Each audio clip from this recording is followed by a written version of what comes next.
ಕೋಗಿಲೆ ಲೇಔಟ್ ಅಲ್ಲಿ ಏನು ಆಗ್ತಾ ಇದೆ ಇಡೀ ಕರ್ನಾಟಕ ನೋಡ್ತಾನೆ ಇದೆ.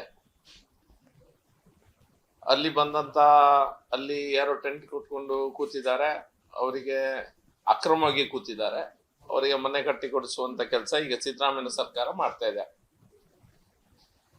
ಇದರಲ್ಲಿ ನಮ್ಮ ಅಬ್ಜೆಕ್ಷನ್ಸ್ ಏನಂತ ಹೇಳಿದ್ರೆ, ಒಂದು ಹಿಂದೆ ಆಕ್ರಮ ಒತ್ತುವರಿ ಮಾಡಿ ಅವರನ್ನ ಅಲ್ಲಿಂದ ಖಾಲಿಗೊಳಿಸಿದಂತ ಕರ್ನಾಟಕದ ಸಾವಿರಾರು ಮನೆಗಳಿದೆ.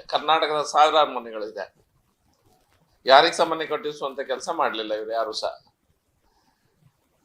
ಖಾಲಿ ಕೇರಳದಿಂದ ಬಂದಂತ 4 ಮುಸಲ್ಮಾನರ ಮನೆ ಇಲ್ಲೇ ಇದೆ ಅನ್ನುವಂತ ಕಾರಣಕ್ಕಾಗಿ ಕೇರಳದ ಪೊಲಿಟಿಕ್ಸಿಗಾಗಿ, ಕೇರಳದಿಂದ ಬಂದಂತ ಪ್ರೆಷರ್ನ ಕಾರಣದಿಂದಾಗಿ ಇಲ್ಲಿ ಈಗ ಪುನಃ ಅವರಿಗೆ ಒಂದು ಹತ್ತಿರದಲ್ಲೇ ಒಂದು 5-6 ಕಿಲೋಮೀಟರ್ ದೂರದಲ್ಲಿರುವಂತ ಮತ್ತೊಂದು ಪ್ರದೇಶದಲ್ಲಿ ಅವರಿಗೆ ಎಲ್ಲರಿಗೂ ಸಹ ಮನೆ ಕಟ್ಟಿ ಕೊಡುವ ಕೆಲಸಗಳನ್ನ ಸಿದ್ದರಾಮಯ್ಯ ಸರ್ಕಾರ ಮಾಡ್ತಾ ಇದೆ. ಸರ್ಕಾರ ಬಂದು 2.5 ವರ್ಷ 3 ವರ್ಷ ಹತ್ರ ಆಗ್ತಾ ಇದೆ. ನಾವೊಂದು ಎಲ್ಲಾ ಪಂಚಾಯತ್ನಿಂದ ಮತ್ತು ಕಾರ್ಪೊರೇಷನ್ ನಾವು ನಮ್ಮ ಡಿಮಾಂಡ್ಸ್ ಅನ್ನ ಇಡ್ತಾ ಇದ್ದೇವೆ. ತುಂಬಾ ಜನ ಮನೆಯನ್ನ ಕೇಳ್ಕೊಂಡು ಬರ್ತಾ ಇದ್ದಾರೆ. ತುಂಬಾ ಬಡವರು BPL ಕಾರ್ಡ್ ನಲ್ಲಿ ಇರುವಂತವ್ರು ಮನೆ ಕೊಡಿಸ್ಬೇಕನ್ನುವಂತ ಬೇಡಿಕೆಯನ್ನು ಇಡ್ತಾ ಇದ್ದಾರೆ. 2.5 ವರ್ಷಗಳಿಂದ ಒಂದೇ ಒಂದು ಮನೆಯನ್ನ ನಮ್ಗೆ ಯಾರಿಗ ಸಹ ಇಷ್ಟು ತನಕ ಕೊಡ್ಲೇ ಇಲ್ಲ. ಕಾಂಗ್ರೆಸ್ MLA BJP MLA ಯಾರಿಗಾಗ್ಲಿ ಕರ್ನಾಟಕದ ಜನರಿಗೆ ಇಷ್ಟು ತನಕ ಒಂದೇ ಒಂದು ಮನೆ ಕೊಡ್ಲಿಲ್ಲ. ನನ್ನ ಕ್ಷೇತ್ರದಲ್ಲಿ ನನ್ನ 13 ಗ್ರಾಮ ಪಂಚಾಯತ್ ನಲ್ಲಿ ನಾವು ತುಂಬಾ ಪ್ರೆಷರ್ ಅಲ್ಲಿ ಜಾಗವನ್ನ ತೋರಿಸಿಕೊಟ್ರು ಸಹ ಈ ಜಾಗದಲ್ಲಿ ಕೊಡ್ಬೋದು ಅನ್ನುವಂತ ಮಾಹಿತಿಯನ್ನು ಕೊಟ್ಟರು ಸಹ, ಜಾಗ ನಾವು ಕೊಟ್ಟರು ಸಹ ಸರ್ಕಾರದಿಂದ ಯಾವುದೇ ಫಂಡ್ ಅನ್ನ ಅದಕ್ಕೋಸ್ಕರ ಅವ್ರು ರಿಲೀಸ್ ಮಾಡ್ತಾ ಇಲ್ಲ, ಪ್ರೊಸೆಸಿಂಗ್ ಸಹ ಮಾಡ್ತಾ ಇಲ್ಲ. ಇದರಲ್ಲಿ ಕೋಗಿಲೆ ಲೇಔಟ್ನ ವಿಶೇಷತೆ ಏನಂತ ಹೇಳಿದ್ರೆ, 2023ರಲ್ಲಿ ನಾವು ಗೂಗಲ್ ಮ್ಯಾಪಿಗೆ ನೀವು ರಿವರ್ಸ್ ಆಗಿ ನೋಡಿದ್ರೆ 2023 ಒಂದೇ ಒಂದು ಈ ರೀತಿಯ ಆಕ್ರಮವಾಗಿ ಕಟ್ಟಿಕೊಂಡಂತ ಮನೆಗಿನೇ ಯಾವ್ದು ಸಹ ತೋರ್ತಾ ಇಲ್ಲ. 2023 ಗೂಗಲ್ ಮ್ಯಾಪಿನಿಂದ ನಾವು ಡೌನ್ಲೋಡ್ ಮಾಡಿ ಇಟ್ಕೊಂಡಿದ್ದೇವೆ. ಈಗ ನೋಡಿದ್ರೆ ಟೋಟಲ್ ಆಗಿ ಅಲ್ಲಿ ಅದೆಲ್ಲ ಏರಿಯಾನ ಕವರ್ ಮಾಡ್ಕೊಂಡಿದ್ದಾರೆ. 2023 ಕಾಂಗ್ರೆಸ್ ಸರ್ಕಾರ ಬಂದ ನಂತರ ಇದು ವ್ಯವಸ್ಥಿತವಾಗಿ ಕಾಂಗ್ರೆಸ್ ಸರ್ಕಾರದಿಂದಾನೇ ಅಲ್ಲಿ ಯಾರು ಬಂದಿದ್ದಾರೆ, ಯಾರನ್ನ ಅಥವಾ ಇವರೇ ಬರ್ಸ್ಕೊಂಡಿದ್ದಾರೆ, ಇದೊಂದು ನಾಟಕದ ರೀತಿಯಲ್ಲಿ 2023 ನಂತರ ಕಾಂಗ್ರೆಸ್ ಸರ್ಕಾರದ ಕುಮ್ಮಕ್ಕಿನಿಂದಲೇ ಇವರಿಗೆ ಅಲ್ಲಿ ಮನೆಯನ್ನ ಕಟ್ಕೊಡ್ಲಿಕ್ಕೆ ಅವಕಾಶವನ್ನ ಮಾಡಿಕೊಟ್ಟಿದ್ದಾರೆ. 2023 ಗೂಗಲ್ ಮ್ಯಾಪ್ ಅಲ್ಲಿ ನೋಡಿದ್ರೆ ಎಕ್ಸಾಕ್ಟ್ ಆಗಿ ಗೊತ್ತಾಗ್ತದೆ, ರಿವರ್ಸ್ ಆಗಿ ನೋಡಿದ್ರೆ ಗೊತ್ತಾಗ್ತದೆ, ಡೀಟೇಲ್ಸ್ ಇದೆ ಅದ್ರದ್ದು. ಈಗ ಅವರೇ ಅದನ್ನ ತೆರವುಗೊಳಿಸುವುದು, ಪುನಃ ಅವರಿಗೆ ಮತ್ತೊಂದು ಕಡೆ ಮನೆ ಕಟ್ಸಿಕೊಡುವುದು. ಬೇಸಿಕಲಿ ಅವ್ರ ಹತ್ರ ಎಲ್ಲಿಂದ ಬಂದವರು, ನಮ್ಮ ಒಂದು ಗ್ರಾಮದಿಂದ ಮತ್ತೊಬ್ಬ ಗ್ರಾಮದವರು ಬಂದ್ರು ಸಹ ನಮ್ಮ ಗ್ರಾಮದಲ್ಲಿ ಕೊಡ್ಲಿಕ್ಕೆ ಕಷ್ಟ ಆಗ್ತದೆ. ಒಂದು ಗ್ರಾಮದಲ್ಲಿ ಮತ್ತೊಂದು ಗ್ರಾಮದವರು ಬಂದು ಜಾಗ ಅಥವಾ ಮನೆ ಕೇಳಿದ್ರೆ ನಮ್ಗೆ ಕೊಡ್ಲಿಕ್ಕೆ ಕಷ್ಟ ಆಗ್ತದೆ. ಇದು ಇವರು ಹೊರ ರಾಜ್ಯದಿಂದ ಬಂದಿದ್ದಾರಾ ಅಥವಾ ಬಾಂಗ್ಲಾದೇಶದಿಂದ ಬಂದಿದ್ದಾರಾ, ಎಲ್ಲಿಂದ ಬಂದಿದಾರ ಅಂತ ವೆರಿಫಿಕೇಶನ್ ಸಹ ಮಾಡದೆ ನೀಜರ್ಕ್ ರಿಯಾಕ್ಷನ್ ಅಲ್ಲಿ ಯಾರೆಲ್ಲ ಅವರನ್ನ ಅಲ್ಲಿಂದ ಒತ್ತುವರಿ ಮಾಡ್ಕೊಂಡು ಅವರನ್ನ ಜಮೀನಿಂದ ಏಳಿಸ್ತಾ ಇದ್ದೀರೋ ಅವರಿಗೆ ಇಮಿಡಿಯೇಟ್ ಆಗಿ ಕೊಡುವಂತ ಕೆಲಸ ಸರ್ಕಾರ ಮಾಡ್ತಾ ಇದೆ. ಸೋಷಿಯಲ್ ಮೀಡಿಯಾದಲ್ಲಿ ಅಸ್ಸಾಂನಲ್ಲಿರುವಂತ ಬಾಂಗ್ಲಾದೇಶಿ ರೆಫ್ಯೂಜಿ ಒಬ್ರು ಏನು ಆಡಿಯೋ ಒಂದು ವಿಡಿಯೋ ಇದನ್ನು ಕೊಟ್ಟಿದ್ದಾರೆ, ನೀವೆಲ್ಲ ನೋಡಿರ್ಬೋದು. ಅಸ್ಸಾಮಲ್ಲಿ ಕಷ್ಟ ಆಗ್ತಾ ಇದೆ, BJP ಸರ್ಕಾರ ಇದೆ, ಇಲ್ಲಿ ವಲಸಿಗಾರರಿಗೆ ಅವಕಾಶ ಮಾಡಿಕೊಡುದಿಲ್ಲ, ನಾವೆಲ್ಲರೂ ಸಹ ಬೆಂಗಳೂರಿಗೆ ಹೋದ್ರೆ ಒಳ್ಳೇದು ಅನ್ನುವಂತ ಮಾತನ್ನ ಸಹ ಆ ವಿಡಿಯೋದಲ್ಲಿ ಹೇಳಿದ್ದನ್ನ ನಾವು ನೋಡ್ತಾ ಇದ್ದೇವೆ. ನಮ್ಮ ಪ್ರಶ್ನೆ ಇಷ್ಟೇ, ಸಿದ್ದರಾಮಯ್ಯನವರ ಮೂಡಾ ಸೈಟ್ ಅಲ್ಲಿ ಹೋಗಿ ನಾವೇನಾದ್ರೂ ಟೆಂಟ್ ಹಾಕಿ ಕೂತ್ರೆ ನಮಗೆ ಬೇರೆ ಮನೆ ಕಟ್ಸಿ ಕೊಡ್ತಾರ, ಅಥವಾ DK ಶಿವಕುಮಾರ್ ಮತ್ತು ಜಮೀರ್ ಅವರ ಎಷ್ಟು ಮನೆ ಇದೆ ಅಥವಾ ಅವ್ರದ್ದು ಎಷ್ಟು ಆಸ್ತಿ ಇದೆ ಅದ್ರಲ್ಲಿ ಪಬ್ಲಿಕ್ ಹೋಗಿ ಕೂತ್ರೆ ನಮ್ಗೆ ಬೇರೆ ಮನೆಯನ್ನ ಇವರು ಕಟ್ಸಿ ಕೊಡ್ತಾರ?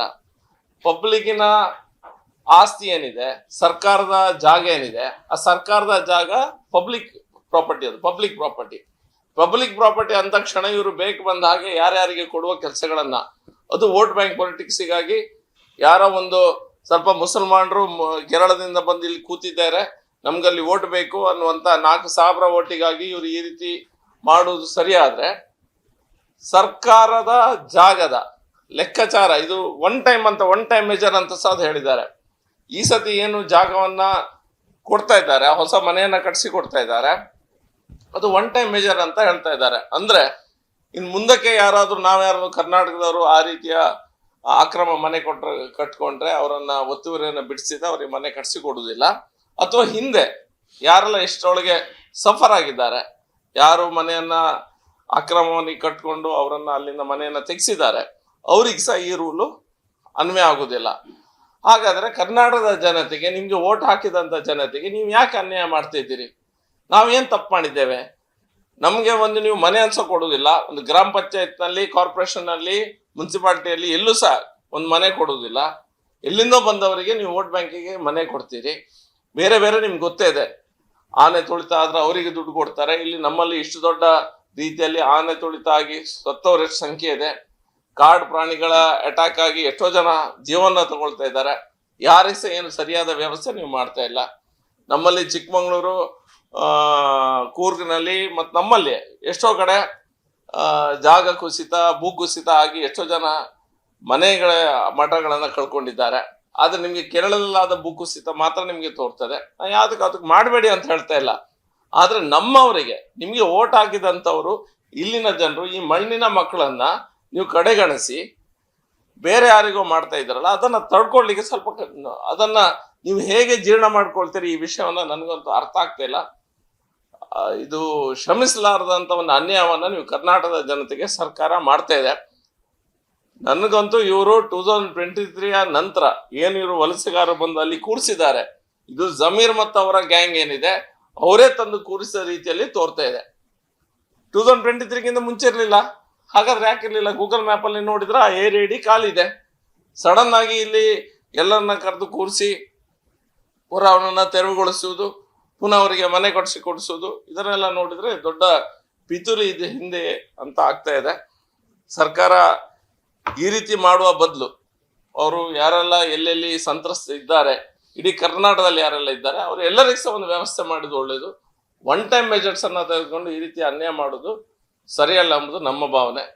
ಮತ್ತು ಇದ್ರ ಹಿಂದ ಪಿತೂರಿ ಏನಿದೆ, ಇದ್ರ ಬಗ್ಗೆ ಖಂಡಿತ ಅಧಿಕಾರಿಗಳ ಮೇಲೆ ನಾವು ಕ್ರಮವನ್ನು ಕೈಗೊಳ್ತೇನೆ ಅನ್ನುವಂಥ ಮಾತನ್ನ ಮುಖ್ಯಮಂತ್ರಿಗಳು ಹೇಳಿದ್ರು.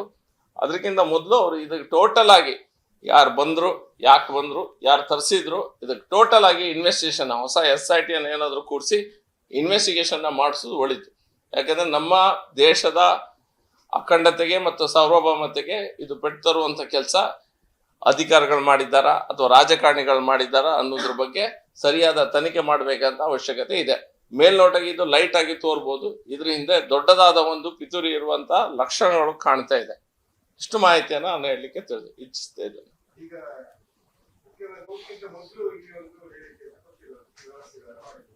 ಮುಂದಿನ ಚುನಾವಣೆಗೆ ಕೇರಳದ ಸರ್ಕಾರವನ್ನ ಅವರನ್ನ ತೃಪ್ತಿಪಡಿಸಲಿಕ್ಕೆ ಮತ್ತೆ ಮುಂದೆ 5 ತಿಂಗಳ ನಂತರ ಬರುವಂತ ಚುನಾವಣೆಗೆ ಇದು ಪೂರಕವಾಗಿ ಮಾಡಿದ್ರು 100% ಇದು ಅದಕ್ಕೆ ಪೂರಕವಾಗಿ ನೀಜರ್ ರಿಯಾಕ್ಷನ್ ಆಗಿ ಈಗ ಮಾಡಿದ್ದಾರೆ.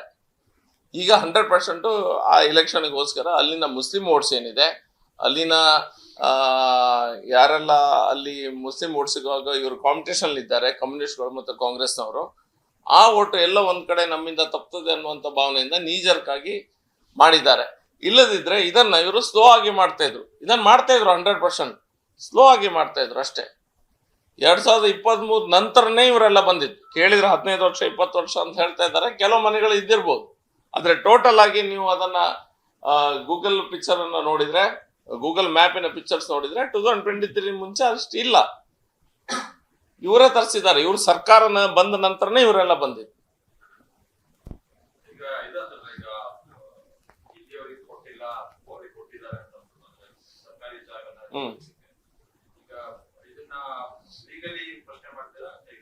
ಲೀಗಲಿಗೆ ಪ್ರಶ್ನೆ ಮಾಡ್ತಾ ಇದ್ದೇವೆ. ಲೀಗಲ್ ಟೀಮ್ ಹತ್ರ ನಾವು ಮಾತಾಡಿದ್ದೇವೆ ಆಲ್ರೆಡಿ. ಪಕ್ಷದ ವತಿಯಿಂದ ಮಾತಾಡ್ತಾ ಇದ್ದಾರೆ. ನಾವು ಪರ್ಸನಲ್ ಆಗಿ ಸಹ 3-4 ಜನ ಹತ್ರ ನಾವು ಆಲ್ರೆಡಿ ಇವಾಗ ಮಾತಾಡಿದ್ದೇವೆ. ಲೀಗಲ್ ಸ್ಟ್ಯಾಂಡಿಂಗ್ ಹೇಗಿರ್ತದಂತೆ. ಬಿಕಾಸ್ ಒಂದು ರೆವಿನ್ಯೂ ಡಿಪಾರ್ಟ್ಮೆಂಟ್ಗೆ ಸಂಬಂಧಪಟ್ಟದ್ದು ಎಲ್ಲ ಜಾಗ ಎಲ್ಲ ಇದೆ. Owner is the revenue department. ಒಂದು ಜಿಲ್ಲೆಯಲ್ಲಿ DC ಇಸ್ ದ ಇನ್ಚಾರ್ಜ್, ಈ has to take care of the lands. ಅಲ್ಲಿ ಅದು ಹೇಗೆ ಮಾಡ್ತಾ ಇದ್ದಾರೆ, ಒನ್ ಟೈಮ್ ಮೆಜರ್ ಮಾಡ್ಲಿಕ್ಕೆ ಅವಕಾಶ ಉಂಟಾ ಇಲ್ವಾ ಅದನ್ನು ನೋಡ್ಬೇಕು. ಲೀಗಲಿ ಕ್ಯಾಬಿನೆಟ್ ಒಂದು ಡಿಸಿಷನ್ ತೆಗಿಲಿಕ್ಕೆ ಅವಕಾಶ ಇರ್ತದೆ ಈ ರೀತಿಯಾಗಿ. ಆದ್ರೆ ನೀವು ಒಂದು ಕಣ್ಣಿಗೆ ಸುಣ್ಣ ಒಂದು ಕಣ್ಣಿಗೆ ಬೆಣ್ಣೆ ಹಚ್ಚುವ ಕಾರ್ಯಕ್ರಮ ಏನ್ ಮಾಡ್ತಾ ಇದ್ರಿ, ಅದ್ರ ಒಂದು ವೇಳೆ ಲೀಗಲ್ ಸ್ಯಾಂಟಿಟಿ ಇದ್ರು ಸಹ, ಲೀಗಲಿ ನಿಮ್ಗೆ ರೆಸ್ಕ್ಯೂ ಆದ್ರೂ ಸಹ, ನೀವು ಈ ಪಾಯಿಂಟ್ ಅಲ್ಲಿ ರೆಸ್ಕ್ಯೂ ಆದ್ರೂ ಸಹ ಉಳಿದವರಿಗೆ ಕನ್ಯಾ ಮಾಡ್ತಾ ಇದ್ರಿ. ನಮ್ಮಲ್ಲಿ ಎಷ್ಟು ಜನ ಇದ್ದಾರೆ, ನೀವು ಎಲ್ಲೋ ನೀವು ಮುಖ್ಯವಾಗಿ ಮತ್ತೊಂದು ಪಾಯಿಂಟ್ 94C ಮತ್ತು 94CC ಅನ್ನ ಇನ್ನೂ ಸಹ ಸರ್ಕಾರ ಓಪನ್ ಮಾಡಲಿಲ್ಲ. ಎಷ್ಟೋ ಜನ ಗೌರ್ಮೆಂಟ್ ಜಾಗದಲ್ಲಿ ಬೇರೆ ಬೇರೆ ಕಡೆ ಹಳ್ಳಿಗಳಲ್ಲಿ ಬೇರೆ ಕಡೆಗಳಲ್ಲಿ ಮನೆ ಇಲ್ಲದವರು ಮನೆ ಕಟ್ಟಿಕೊಂಡು ಕೂತ್ಕೊಂಡಿದ್ದಾರೆ. 94CCC ಓಪನ್ ಮಾಡಿದ್ರೆ ಅವರಿಗೆ ಅಪ್ಲೈ ಮಾಡ್ಲಿಕ್ಕೆ ಅವಕಾಶ ಸಿಗ್ತದೆ. ನೀವು ಅಪ್ಲೈ ಮಾಡ್ಲಿಕ್ಕೆ ಇಡೀ ಕರ್ನಾಟಕದವರಿಗೆ ಎಲ್ಲೂ ಸಹ ಅವಕಾಶ ಮಾಡಿ ಕೊಡ್ತಾ ಇಲ್ಲ. ಆದ್ರೆ ಕೇರಳದಿಂದ ಬಂದಂತ ಅಥವಾ ಬಾಂಗ್ಲಾದೇಶದಿಂದ ಬಂದಂತ ಮುಸಲ್ಮಾನರು ಯಾರಿದ್ದಾರೆ ಅವರಿಗೆ ನೀವು ಇಮಿಡಿಯೇಟ್ ಆಗಿ ಮನೆ ಕಟ್ಟಲಿಕ್ಕೆ ರೆಡಿ ಮಾಡ್ತೀರಿ. ಇದರಲ್ಲಿ ನಮ್ಮವರಿಗೆ ಅನ್ಯಾಯ ಆಗಿದೆ ಅಂತ ಅವರು ಹೇಗೆ ಹೇಳ್ತೀರಿ? ಅಂದ್ರೆ ಕಾಂಬಿನೇಷನ್ ಇರೋದ್ರಲ್ಲಿ ಕಾಂಬಿನೇಷನ್, ಈಗ ಅದನ್ನ ನಮ್ಮವರಿಗೆ ಇದು ಆಗಿಲ್ಲ, ಬೆನಿಫಿಟ್ ಕರ್ನಾಟಕದವರಿಗೆ ನನ್ನ ಏರಿಯಾದಲ್ಲಿ ನನ್ನ ಕ್ಷೇತ್ರದಲ್ಲಿ 2.5 ವರ್ಷಗಳ ಕೊಯ್ಲು ಬಗ್ಗೆ ಮಾತಾಡ್ತಾರೆ. ಕೊಯ್ಲು ನೀವು ಮಾತಾಡ್ತಾರೆ ಕೊಯ್ಲು ಅಲ್ಲಿ ಇವರಿಗೆ ಈ ಒನ್ ಟೈಮ್ ಮೆಜರ್ ಇಂದ ಇಲ್ಲಿಯವರಿಗೆ ಬೆನಿಫಿಟ್ ಆಗಿಲ್ಲ ಅಂತ ಅಂಬೋದು ಯಾವ ರೀತಿಯಿಂದ ಹೇಳ್ತೀರಿ? ಇಲ್ಲಿವರೆಗೆ ಅಂದ್ರೆ ಅಂದ್ರೆ ಕರ್ನಾಟಕದವರಿಗೆ ಹೆಲ್ಪ್ ಆಗಿಲ್ಲ, ಅದು ಬೇರೆ ವಲಸಿಗರು ಬಂದವರಿಗೆ ಹೆಲ್ಪ್ ಆಗಿದೆ ಅಂತ ಹೇಳ್ತೀರಿ. ನೋಡಿ, ವಲಸಿಗರು ಬಂದು ಯಾರು ಇದ್ದಾರೆ ಮೇಲ್ನೋಟಕ್ಕೆ ಏನ್ ತೋರ್ತಾ ಇದೆ, ಕೇರಳದಿಂದ ಬಂದಂತವ್ರು ಅಲ್ಲಿ ಇದ್ದಾರೆ. ಯಾಕಂದ್ರೆ ಕೇರಳದ MP, ಕೇರಳದ MLA, ಎಕ್ಸ್ ಮಿನಿಸ್ಟರ್, ಅದು ಅವ ಪೋಸ್ಟ್ ಹಾಕ್ತಾರೆ. ಆ ವ್ಯಕ್ತಿ ಪೋಸ್ಟ್ ಹಾಕಿದ್ದಾನೆ ಏನಂದ್ರೆ I am visiting the Gaza strip of Bangalore, Karnataka. ಒಬ್ಬ MLA, ಇಲ್ಲಿನ MLA, ಕೇರಳದ MLA ಕರ್ನಾಟಕ ಬರುವಾಗ ಅವನು ಸೋಷಿಯಲ್ ಮೀಡಿಯಾದಲ್ಲಿ ಪೋಸ್ಟ್ ಹಾಕ್ತಾನೆ, ಮಲಯಾಳಿಯಲ್ಲಿ ಹಾಕಿದ್ದಾನೆ, ನಾನು ಕರ್ನಾಟಕದ ಗಾಜಾ ಸ್ಟ್ರಿಪ್ ಅನ್ನ ವಿಸಿಟ್ ಮಾಡ್ಲಿಕ್ಕೆ ಹೋಗ್ತಾ ಇದ್ದೇನೆ ಅಂತ. ಅಷ್ಟು ಅಸಡ್ಡೆ ಇವನಿಗೆ. ಹಿಂದೆ ಮಿನಿಸ್ಟರ್ ಆಗಿದ್ರಂತವ್ರು ಜಮೀಲ, ಡಾಕ್ಟರ್ ಜಲೀಲ್ ಏನೋ ಒಂದು ವ್ಯಕ್ತಿ. ಅಷ್ಟು ಬೆದಮ್ಮಾಗಿ ಬಾಯಿ ಬಂದಾಗೆ ಮಾತಾಡ್ತಾರೆ ಇವರೆಲ್ಲ ಸೋಷಿಯಲ್ ಮೀಡಿಯಾದಲ್ಲಿ. ನಮ್ಮ ಸರ್ಕಾರ ಕೈ ಕೊಟ್ಕೊಂಡು ಕೂತ್ಕೊಂಡಿದೆ. ಇವರಿಗೆ ಯಾವ, ಕೇರಳದವರಿಗೆ ಯಾವ ಅಧಿಕಾರ ಇಲ್ಲಿ ಕರ್ನಾಟಕದಲ್ಲಿ MP ಗಳು MLA ಗಳು ಒಂದು ಪ್ರಶ್ನೆ ಮಾಡ್ಲಿಕ್ಕೆ?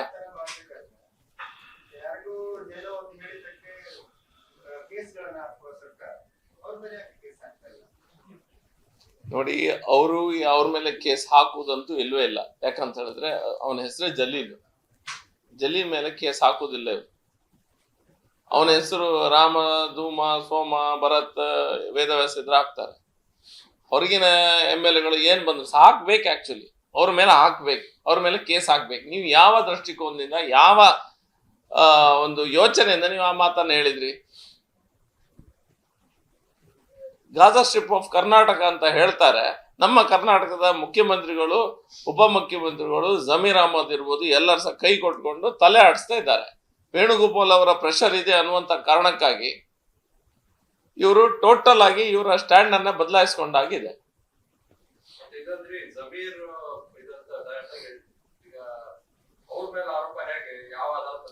ಜಮೀರಿಗೆ ಮನೆ ಹೊಸ್ತೇನ್ ಮನೆ ಕಟ್ಟಿ ಕೊಡ್ತಾ ಇದ್ದಾರೆ. ಹೊಸ್ತೇನ್ ಮನೆ ಕಟ್ಟಿ ಕೊಡ್ತಾ ಇದ್ದಾರೆ, ಜಮೀರ್ ಮಾಡಿಸೋದು. ಈಗ ಹೊಸ ಮನೆಯನ್ನ ಭೈರಪ್ಪನಹಳ್ಳಿಯಲ್ಲಿ ಏನು 7 ಕಿಲೋಮೀಟರ್ ದೂರದಲ್ಲಿ ಇದ್ದಾರೆ. ಈಸ್ ಆಲ್ಸೋ ಇನ್ವಾಲ್ಡ್ ಅಲ್ಲ. ಯಾವುದೇ ಡಾಕ್ಯುಮೆಂಟ್ಸ್ ಇಲ್ಲದೆ, ಅವ್ರದ ವೆರಿಫಿಕೇಶನ್ ಸಹ ಇಲ್ಲದೆ ಅವರು ಹೀಗೊಂದು ಬ್ಲಾಂಕೆಟ್ ರೂಲ್ ಅನ್ನ ತಂದು ಅಲ್ಲಿ ಯಾರಿದ್ದಾರೆ ಅವರಿಗೆ ಪುನಃ ಮನೆ ಕಟ್ಸ್ಕೊಡ್ಬೇಕು ಅನ್ನುವಂತ ಆರ್ಡರ್ ಅನ್ನ CM ಕೊಟ್ಟಿದ್ದಾರೆ. ಅದಕ್ಕೋಸ್ಕರ ನಾವು ಇದಕ್ಕೆ ಲೀಗಲ್ ಆಗಿ ಇದ್ರ ಮುಂದೆ ಹೋಗ್ತಾ ಇದ್ದೇವೆ. ಲೀಗಲ್ ಆಗಿ ಅವರ ಹತ್ರ ಏನುಂಟು ಏನಿಲ್ಲ, ಕ್ಯಾಬಿನೆಟ್ಗೆ ಒಂದು ಅವಕಾಶ ಇರ್ತದೆ ಈ ರೀತಿಯಾಗಿ ಒಂದು ಡಿಸಿಷನ್ ತೆಗಿಲಿಕ್ಕೆ. ಬಟ್ ಒನ್ ಟೈಮ್ ಮೆಜರ್ ಅಂತ ತೆಗೆಯುವುದುಂಟು, ಅಲ್ಲಿ ಪಾಯಿಂಟ್ ಇರೋದಲ್ಲಿ one time single time measure ಅಂತ ಏನ್ ತೆಗಿತಿದ್ದಾರೆ, ಅದಕ್ಕೆ ಲೀಗಲ್ ಸ್ಯಾಂಟಿಟಿ ಉಂಟಾ ಇಲ್ವಾ ಅಂತ ನೋಡ್ಬೇಕು. ವ್ಯವಸ್ಥೆ ಮಾಡ್ತಾ ಇದ್ರೆ ಅದಾಯ್ತು.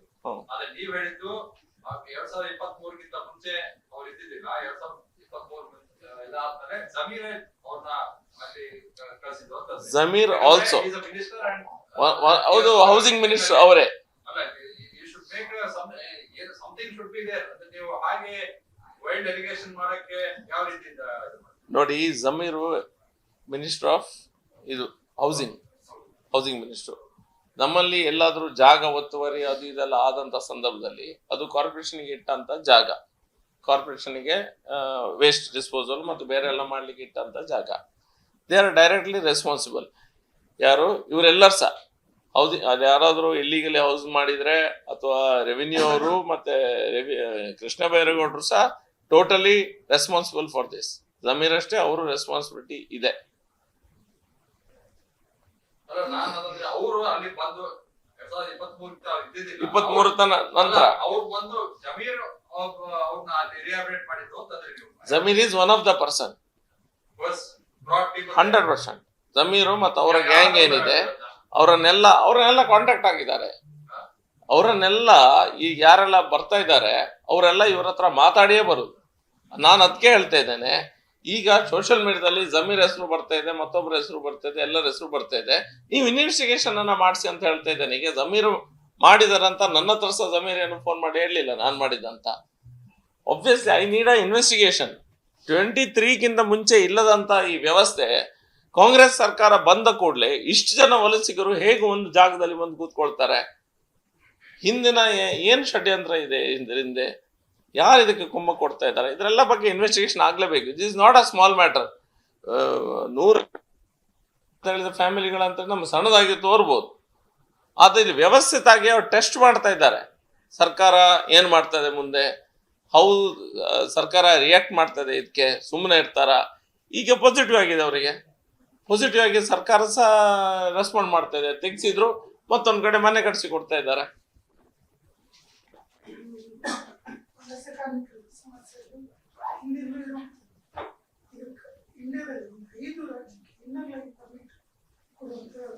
ಇನ್ನ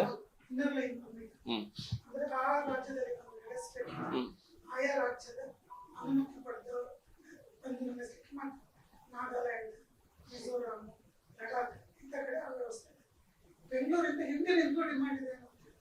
ಬೆಂಗಳೂರಲ್ಲಿ ಕನ್ನಡಿಗರಿಗೆ ಜಾಗ ಉಳಿತಾ ಇದೆ. ಎಲ್ಲ ಈ ಕಡೆ ಹೊರಗಿಂದ ಬಂದವರು ತಮಿಳಿಯನ್ಸ್ ಮತ್ತೆ ಈಗಂತೂ ನಾರ್ತ್ ಇಂಡಿಯಾದಿಂದ ಸಿಕ್ಕಾಪಟ್ಟೆ ವಲಸೆ ಬರ್ತಾ ಇದೆ. ಬೆಂಗಳೂರಿಗೂ ಒಂದು ಮೂಲ ಅಸ್ತಿತ್ವ ಇದೆ, ಅದೇ ಕಳ್ಕೊಳ್ಳೋ ಇನ್ನೆಲ್ಲ ನಮ್ಮ ರಾಜ್ಯಕ್ಕೂ ತರಬೇಕು ಅನ್ನುವಂತ ಬೇಡಿಕೆ ಇದೆ. ಇದ್ರ ಬಗ್ಗೆ ನೀವು ಏನ್ ಹೇಳ್ತೀರಿ? ನೋಡಿ, ಫಸ್ಟಿಗೆ ನನ್ನ ಇದರಲ್ಲಿ getting a new law, inner line permit ನಮ್ಮಲ್ಲಿ ಕರ್ನಾಟಕದಲ್ಲಿ ನ್ಯೂ ಲಾ ಆಗ್ತದೆ. ಕರ್ನಾಟಕ ಅಸೆಂಬ್ಲಿಯಿಂದ ಮಾಡ್ಬೇಕು, ಕರ್ನಾಟಕ ಆಕ್ಟ್ ಅನ್ನ ನಾವು ತರಬೇಕಾದ್ರೆ ಇಸ್ಕೊಂಡು ನ್ಯೂ ಲಾ ಹಿಯರ್ ನಮ್ಮ ಕರ್ನಾಟಕಕ್ಕೆ ತರ್ಲಿಕ್ಕಿಂತ ಮುಂಚೆ, ನೀವು ಅದನ್ನ ತರ್ಲಿಕ್ಕಿಂತ ಆ ರೀತಿಯ ವ್ಯವಸ್ಥೆ ಮಾಡ್ಲಿಕ್ಕಿಂತ ಮುಂಚೆ ನಾವು ಪ್ರತಿ ವರ್ಷ ಸರ್ಕಾರ ಒಂದು ಸರ್ವೆ ಮಾಡ್ತದೆ. ಎಷ್ಟು ಜನರಿಗೆ ಮನೆ ಇಲ್ಲ, ಎಷ್ಟು ಜನರಿಗೆ ಮನೆ ವ್ಯವಸ್ಥೆ ಆಗ್ಬೇಕು ಅನ್ನೋದು. ಎಲ್ಲಿದು? ಕರ್ನಾಟಕದಲ್ಲಿ ಇರುವಂತವ್ರು. ನೀವು ಕರ್ನಾಟಕದಲ್ಲಿ ಇರುವಂತವರ ಫಸ್ಟಿಗೆ ನೀವು ಅವರ ವ್ಯವಸ್ಥೆಯನ್ನ ಮಾಡಿ, ಅವರ ಸರ್ವೆಯನ್ನ ಮಾಡಿದ್ರೆ ನಮಗೆ ಎಕ್ಸಾಕ್ಟ್ ಆಗಿ ಗೊತ್ತಾಗ್ತದೆ ಎಷ್ಟು ಜನರಿಗೆ ಮನೆ ಇಲ್ಲ, ಎಷ್ಟು ಜನರಿಗೆ ಮನೆ ಇದೆ, ಎಷ್ಟು ಜನ ಸಮಸ್ಯೆಯಲ್ಲಿದ್ದಾರೆ, ಎಷ್ಟು ಜನ ಬಾಡಿಗೆ, ಇದೆಲ್ಲ ಇದೆ, ಲೆಕ್ಕಾಚಾರ ಸಿಗ್ತದೆ. ಲೆಕ್ಕಾಚಾರ ಸಿಕ್ಕಿದ ನಂತರ ಅದೊಂದು ಕರೆಕ್ಟ್ ಆಗಿ ಆ ಲೆಕ್ಕಾಚಾರವನ್ನ ಒಂದು ಆಡಿಟ್ ಮಾಡಿ ಮತ್ತೆ ನೀವು ಈ ಲಾದ ಬಗ್ಗೆ ಯೋಚನೆ ಮಾಡ್ಬೋದು. ನಮ್ಮಲ್ಲಿ ಇರುವಂತವ್ರಿಗೆ ನಾವು ಅವಕಾಶ ಮಾಡಿ ಕೊಡದೇ ಇದ್ರೆ, ಈಗ ಬೆಳೆಯುವಂತ ನಗರ ಎಲ್ಲ ಕಡೆ ಸಹ ಈ ಮಂಗಳೂರಲ್ಲಿ ತುಂಬಾ ವಲಸಿಗರು ಬರ್ತಾ ಇದ್ದಾರೆ, ತುಂಬಾ ಜನ ಬರ್ತಾ ಇದ್ದಾರೆ. ಬಂದವರಿಗೆ ಎಲ್ಲರೂ ಸಹ ನಾವು ಇಮಿಡಿಯೇಟ್ ಆಗಿ ಮನೆ ಕಟ್ಟಿ ಕೊಡ್ಲಿಕ್ಕೆ ಹೋದ್ರೆ, ಇಲ್ಲಿ ಮನೆ ಇಲ್ಲದೆ ಇರುವಂತವ್ರು ಎಷ್ಟು ಜನ ಇದ್ದಾರೆ, ನಾವು we have to take care of them first. ಅವರವರ ನಮ್ಮ ಸ್ಟೇಟಿನ ಜನರ ಒಂದು ಏನಿದೆ ಹಿತರಕ್ಷಣೆ ನಾವು ಫಸ್ಟ್ ಮಾಡಬೇಕು.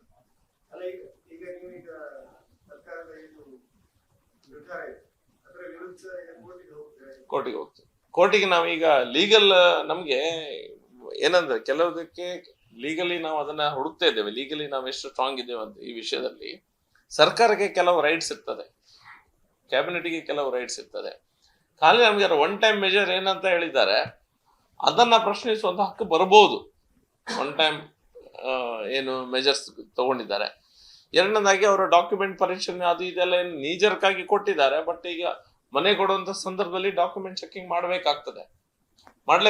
ಯಾಕಂದ್ರೆ ಅಧಿಕಾರಿ ಇವರು ಸರ್ಕಾರ ಚೇಂಜ್ ಆಗ್ಬೋದು, ಅಧಿಕಾರಿ ಸಮಸ್ಯೆಲ್ಲ ಬಿಡ್ತಾನೆ ಅವ.